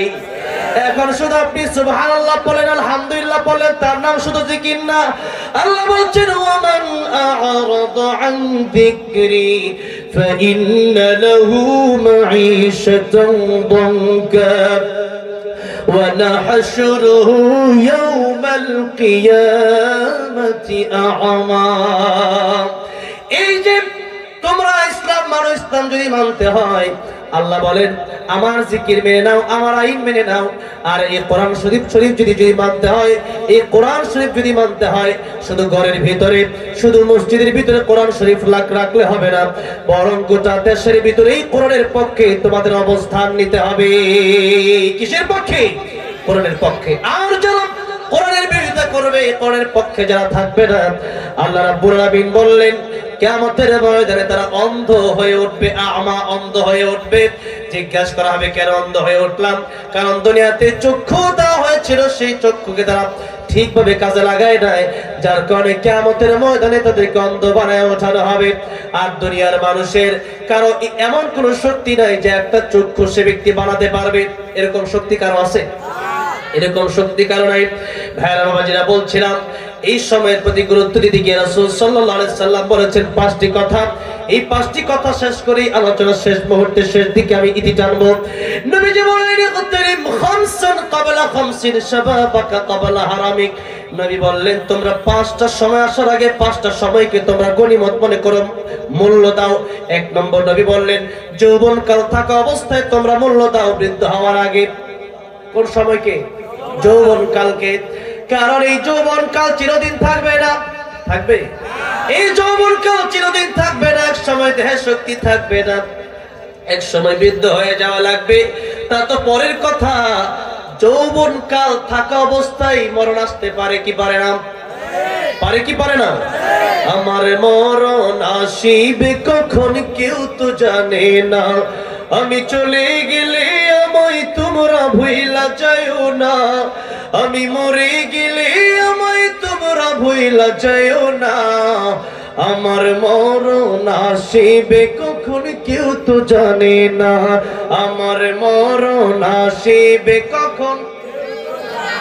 এই দুনিয়া চিরজীবন থাকার জায়গা না, অন্ধকার কবর যে আমার আসল ঠিকানা। সবাই রেখে আমায় চলে যাবে, সঙ্গী হবে না। সবাই রেখে আমায় চলে যাবে, সঙ্গী হবে না। আমার মরণ আসিবে কখন কেউ তো জানে না। আমার মরণ আসিবে কখন, কার মরণ কোন দিন আসবে পৃথিবীর কোনো মানুষ জানে না। সুতরাং আল্লাহর নবী নিজেও বললেন, নবীর কাছে মালাকুল মউত আসলে অনুমতি লাগে 3 বার। অনুমতি নিলেন কয়বার? দরজায় ঢোকার আগেই বললেন আসসালামু আলাইকা ইয়া রাসূলুল্লাহ। নবী বললেন ফাতিমা দরজা খোলো। দরজা খুলে দেখো কে যেন ঢোকার জন্য, ঘরে ঢোকার জন্য পারমিশন চাই। ফাতিমা রাদিয়াল্লাহু আনহা দরজা খুলে দেখলেন এমন একজন লোক দেখা যায় যার মাথা আকাশে, যার পা জমিনে। ফাতেমা বললেন বাবা, এমন মানুষ আমি পৃথিবীতে কোনোদিন দেখি নাই। মক্কা নগরীর মানুষের সাথে কোনো মিল নাই, মদিনার মানুষের সাথে এই লোকের কোনো মিল নাই। নবী দেখে বললেন ফাতিমা রে, এটা দুনিয়ার কোনো মানুষ না, এটা মালাকুল মউত আজরাইল। ফাতিমা রাদিয়াল্লাহু আনহাকে বললেন তুমি ঢোকার জন্য পারমিশন দিয়ে দাও। অনেক লম্বা ঘটনা, এত বড় করা আমার উদ্দেশ্য নয়, শুধু সংক্ষিপ্ত ভাবে বলছি। এরপরে ঘরে ঢুকলেন, ঢুকে বলেন ইয়া রাসূলুল্লাহ, আল্লাহ আমাকে বলেছেন আপনার জান কবজ করার জন্য। তবে আল্লাহ বলেছেন আপনি যদি থাকতে চান আল্লাহ আপনার হায়াত বাড়ায় দিবেন। সুবহানাল্লাহ। নবীজি বললেন ও মালাকুল মউত, হাত্তা ইয়াতিয়ানি জিবরাইল, জিবরাইল আসার আগ পর্যন্ত তুমি অপেক্ষা করো। ও মালাকুল মউত, জিবরাইলের সাথে আমি একটু পরামর্শ করব।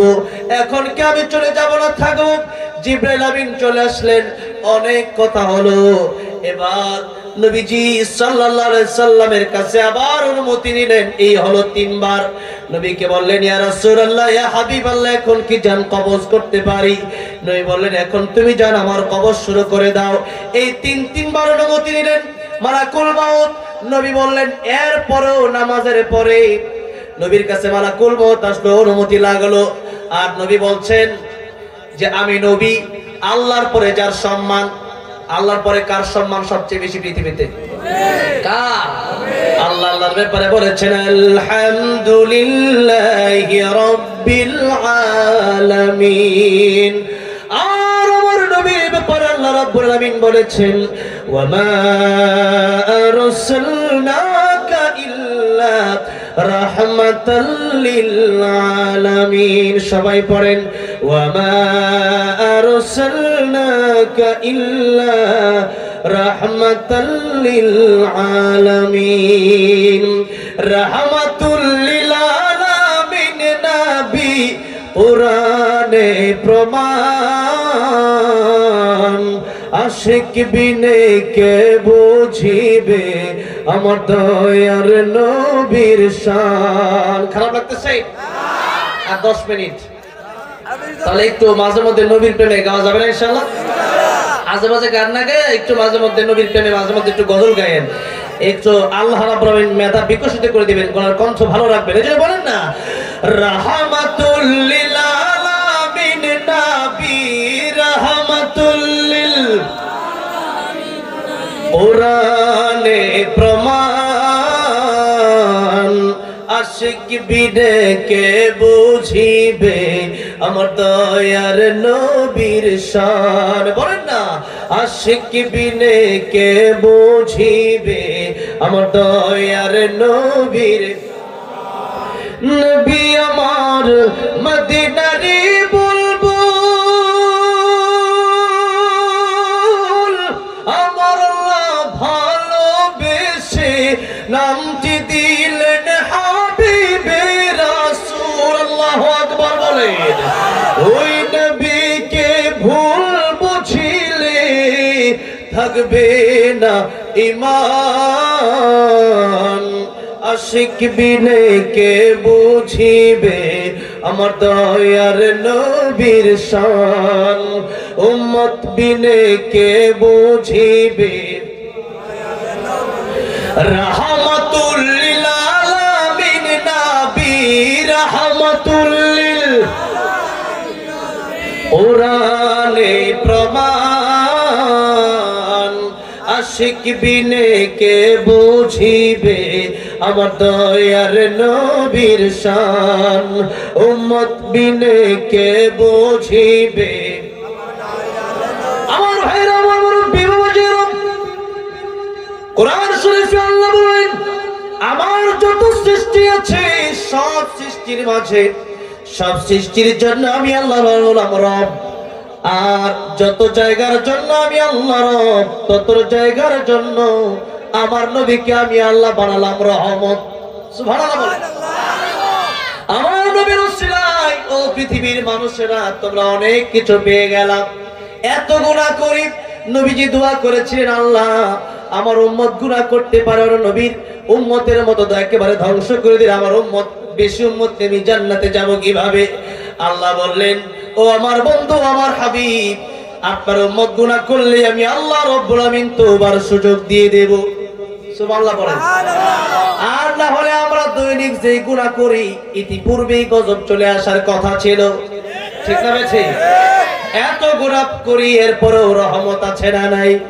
নবীর দুয়ার বরকতে। কার বরকতে? রাহমাতুল লিল আলামিন নবীর দুয়ার বরকতে। সেই নবী বলছেন আমার সম্মান আল্লাহর পরে এই পৃথিবীর সকল সৃষ্টির ঊর্ধ্বে আমি নবীর সম্মান।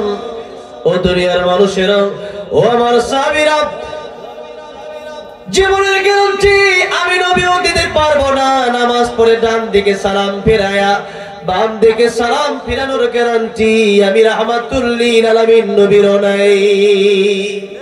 নবী বলতেছেন আমি রাহমাতুল লিল আলামিন, এরপরেও আমি ডান দিকে সালাম ফিরায়া বাম দিকে সালাম ফিরানোর মতো গ্যারান্টি আমি নবীর নাই। তাহলে কি আমরা কি জীবনের গ্যারান্টি দিতে পারবো?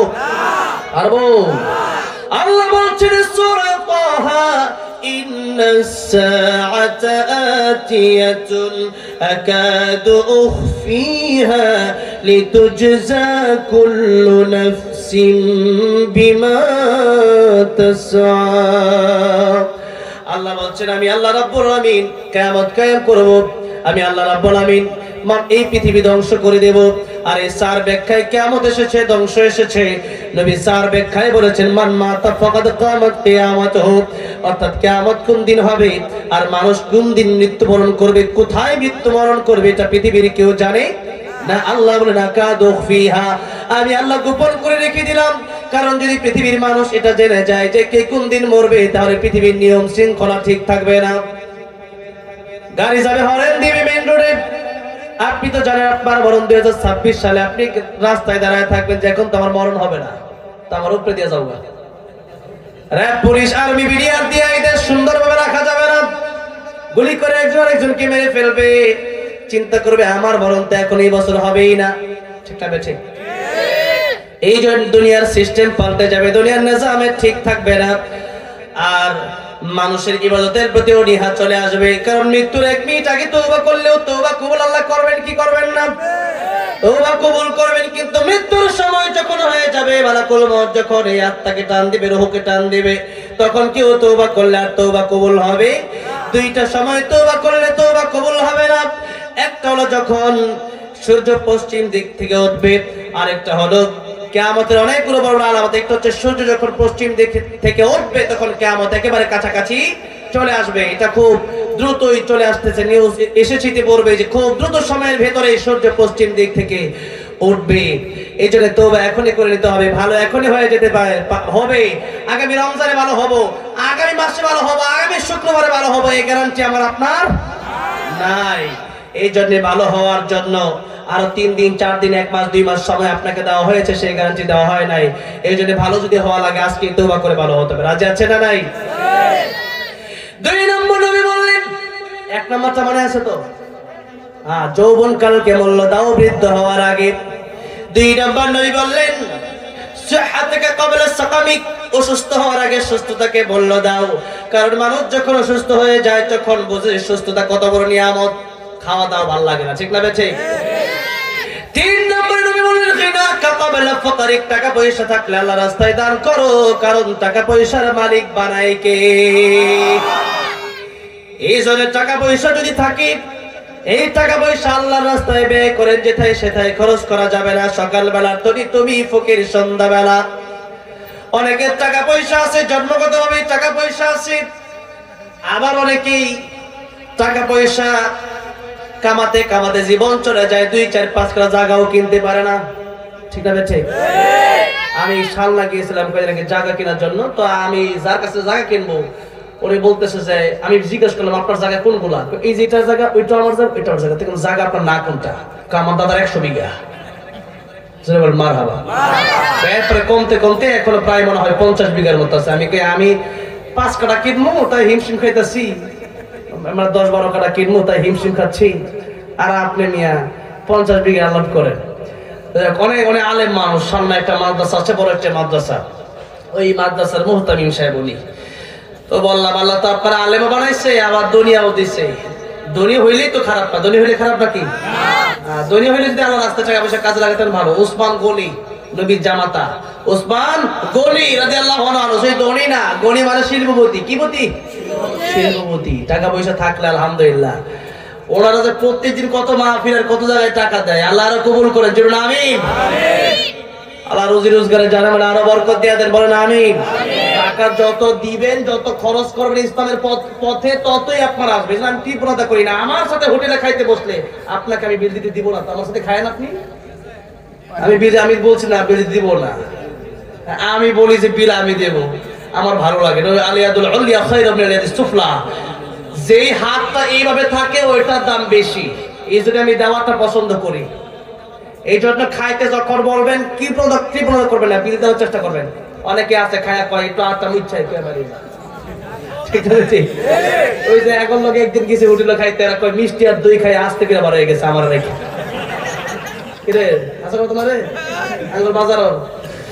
এই যদি হয় অবস্থা এরকম করবেন, যত খরচ করবেন তত দিবেন। আর যদি জমায় রাখেন দেখবেন এমন এক রোগ হয়েছে, সব টাকা ওইখানে দিলেন, শেষ হয়ে গেছে। যত খরচ করবেন তত আল্লাহ দিবে। যত কি করবেন?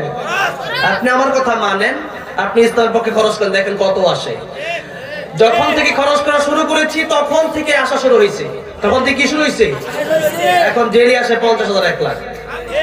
এখন থেকে খরচ যত করি, আমিও বন্যার সময় প্রায় 50 লাখ দিচ্ছি, আলহামদুলিল্লাহ। যত দেই আল্লাহ আমার দিয়ে দেয়।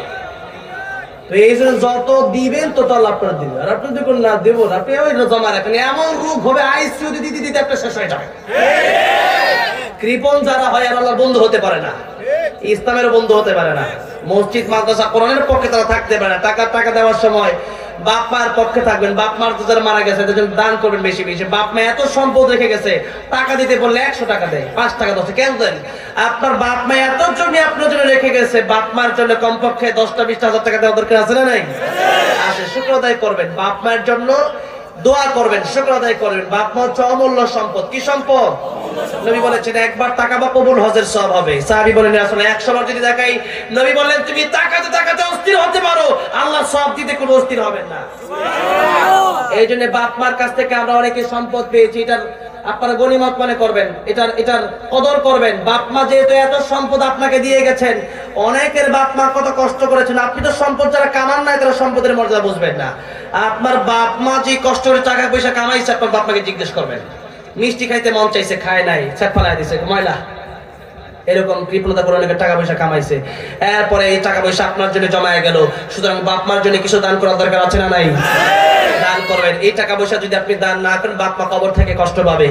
এই জন্য এই টাকাকে গনিমত মনে করে রাসূল সাল্লাল্লাহু আলাইহি ওয়াসাল্লাম বলেছেন, যত টাকা পয়সা তোমাদের আছে তোমরা আনফিক, খরচ করো। তোমরা যত বেশি খরচ করবা, আল্লাহ তোমাদেরকে দুনিয়াতে 10 গুণ বাড়ায় দেবে। আর খরচ করবা, কৃপণতা করবা, এই যেটা ছিল ওইটাও যাবে। কারণ এত সম্পদ তার, সবগুলা মাটির নিচে শুধু দেবে গেছে, এগুলা নিয়ে কিচ্ছু করতে পারে নাই। যে যত কৃপণ তার শান্তি নাই, জীবনে কোনো শান্তি নাই। একটা ভালো বিছানাতে ঘুমাইতেও পারে না, ঠিক মতো একটা গাড়িতে উঠতে পারে না। টাকা আছে, তার জীবনও ধ্বংস, আখিরাতও দানও করে। নবী বললেন তুমি যেটা খাইলা, খাওয়া দাওয়া করার পরে শেষ, হজম হয়ে গেছে, ওইটা তোমার। যেটা তুমি পরলা, কাপড় পরলা, পুরান হয়ে গেছে, এই জন্য আমি ভালো কাপড় পরি। কেন? এটা পুরান হয়ে গেলে এটা আমার। এরপরে ভালো কাপড় পরা হচ্ছে, শৌখিন থাকবে। রাসূল সাল্লাল্লাহু আলাইহি ওয়াসাল্লাম যেটা পরতেন, শৌখিনতার সাথে পরতেন।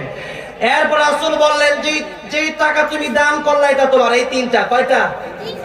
যেটা তুমি খাইলা, যেটা তুমি পরলা, যেটা তুমি আমল করলা, দান করলা, এই 3টা তোমার, আর বাকি সব তোমার ওয়ারিস নিয়ে যাবে। ঠিক কিনা বলেন? যারা আমার সাথে থাকে, আমি মরলে কি করবে? এরা চিন্তা করবে কেমনে 2টা মোবাইল আছে, ঘড়ি আছে, কোড আছে, তার লইয়া যাওয়ার লাগে চিন্তা করবে। বাগা বেগে শুনি বুঝে, আরে এত সুন্দর জিনিসটা আমি লই। আর কেউ বলছে ভাই আমার লোকের সম্পর্ক বিষয় আমি নেই, যেরকম ঠিক না বেঠিক। এই জন্য যা আছে খায়া ইবাদত করেন, যা আছে পড়েন, বেশি বেশি দান করেন, এটাই আপনার। আর যা রেখে যাবেন ওই চিন্তা করে রেখে যাবেন না যে আমি রেখে যাই, আমার ছেলে সন্তান আছে, নাতিপুতিরা আছে, এরা দান করবে না। ওই চিন্তা আপনি আগে নিজে চিন্তা করেন, আপনার বাপের কবরের পাশে আপনি কয়দিন দাঁড়াইছেন? আপনার বাপের জন্য আপনি কয়দিন দান করছেন? নিজে যদি বেশি বেশি দান করেন তাহলে এতটুকু। এক লোকরে আমরা আমাদের মুরব্বীদের কাছে অনেক গল্প শুনতাম, এখন তো তাও শুনে না, ছোট থেকেই মোবাইল একটা ধরায় দেয়, নাটক সিনেমা দেখে। তাও তো আমরা তো আমাদের দাদা দাদির কাছে গল্প শুনতাম আগে।